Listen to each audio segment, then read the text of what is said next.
Hi guys, welcome back to my channel. So today I am doing a tutorial on how to do the double stitched loop.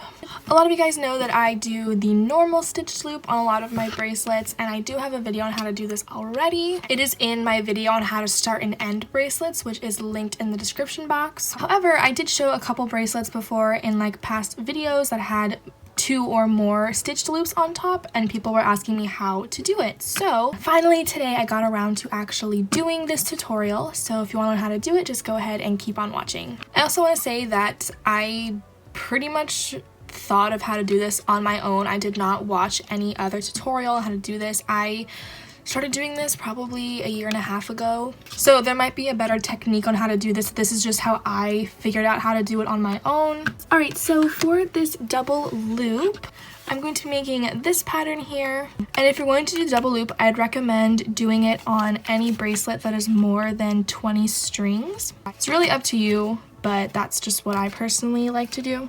So this one is 22 strings wide. I also only really do the double loop on alpha patterns. You can do it with 1-2 patterns. I've never done it with the 1-2 pattern before. I feel like it would just be really confusing to do it like that. So yeah, this one is 22 strings wide. So I cut 11 bass strings, and I'm going to be folding those in half to get 22 bass strings in total. And the thread I am using is this DMC Petra thread in size 5. I'm going to link this down below. As I'm filming this, it is 40% off right now, so instead of being $5 per roll, it's only, I think, $3. Yeah, it'll be linked in the description box if you guys want to check it out.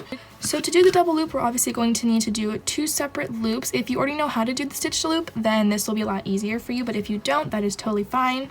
So I have 11 bass strings here that I'm going to be folding in half to get my 22 total bass strings, and I'm going to have to make 2 separate loops. So I'm actually going to divide these 11 bass strings in half, and obviously it's an odd number, so one group is going to have 5 strings, and then the other group is going to have 6. So this section has 6 strings, and this section has 5 strings, and together it makes up my 11 bass strings that will be folded in half to make my total of 22 bass strings. So I'm going to start with one strand. You can set the other one aside for now. Going to just fold that strand in half so there's a little loop at the top. And I'm going to grab my background color. I'm using the same pink thread here. So to do the stitched loop, I'm basically going to take my strand that's folded in half, and I'm just going to kind of mark out how big I want the loop to be. I'm going to say about that big, and I'm going to kind of mark it on one side.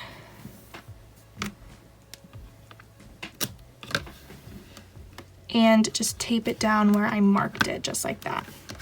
Then I'm going to take my background string, and I'm just going to kind of tape this down with the rest of my strand here. So there's a little tail going to be left off right here of my background string. And I'm just going to take my whole bundle of background string and then grab my entire strand here.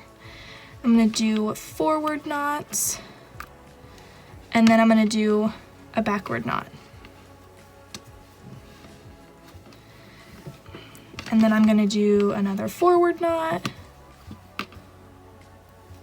and a backward knot after that. So I'm taking my background string and just doing forward and backward knots over this entire strand, and I'm going to keep doing this until I've built up enough knots to where it's long enough to be a loop.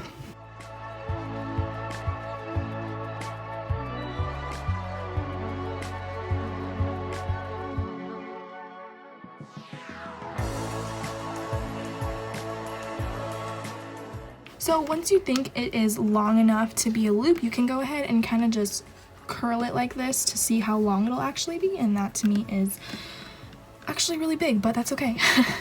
So now what we're going to do is, taking the loop that we already made, I'm going to grab my other strand of my other strings for this bracelet. I'm going to do the same thing.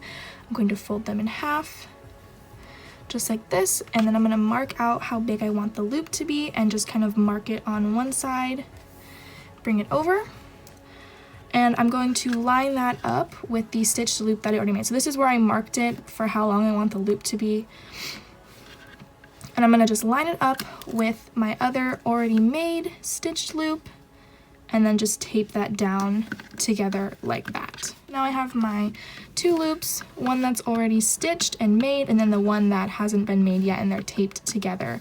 And they're lined up to where I marked it for how big I want the loop to be. And my background string is still here, so now I'm going to do the same exact process. I'm going to do a backward knot to connect it, and then do a forward knot, and then do a backward knot, and this tape is really weak, and then do a forward knot again, and then just keep repeating this process until it is the same length as your other stitched loop. When I kind of already connected the stitched loops, what I like to do is kind of flip it so that the stitched loop that I already made is like lined up with the other stitch loop that I haven't made yet, so that I can see how long I need to actually make it.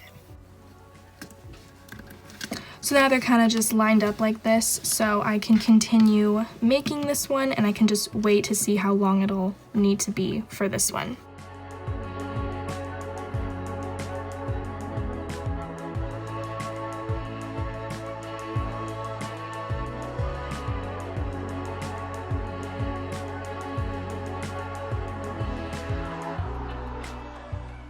So I finished my second one here, and you want to make sure that you are lining up both of your stitched loops and making sure that they are exactly the same length and they're the exact same number of knots. If they're off, it's going to show in your bracelet, like one will be bigger than the other, and it just looks really bad. And then from here, so you should have like these 2 little stitched parts and then strings on the other side. So you're basically just going to basically fold them into little loops like this, and you're just going to tape them down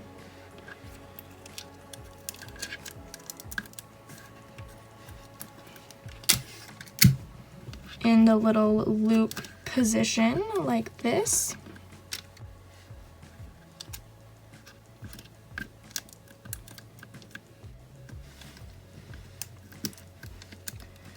And just like that. And then from there, you should have your background string right here, and then you have all your base strings.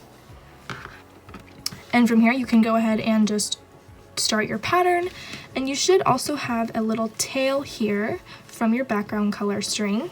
You could also just cut this off right here if you want, but what I like to do is take one of my base strings and pair it up with the tail here, and then when I'm doing my knots across, I knot over both of these strands. And I'll do that for a couple of rows, and then once that's done, I'll just like cut the remaining tail off.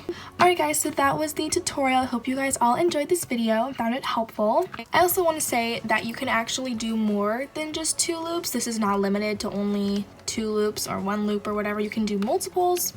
Like this one, if you guys follow me on TikTok, then you've seen this already. This is a chapstick holder that I made. Like that. So this one I did 4 different loops on, and how I did this one is I did the same process as the double loop, except instead of splitting my base strings into 2 sections, I did it into 4 different sections. So you're actually able to do the same thing as well. You can split your base strings into 3 sections, 5 sections, however many sections, and just follow the same process. You're just doing it multiple times. Alright, so yeah, thank you guys for watching this video. I love you guys, and I will see you guys all in my next video. Bye!